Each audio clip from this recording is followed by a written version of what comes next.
Volcanic eruptions from Bali's Mount Agong has caused officials to cancel flights and evacuate around 24,000 residents.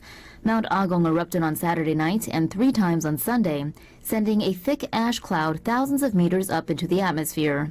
An exclusion zone up to 10 kilometers from the crater has been put in place, with officials warning anyone still in the area to leave. Agong is classified as a stratovolcano, also known as a composite volcano. They are conical volcanoes built up by many layers of hardened lava, tephra, pumice, and volcanic ash.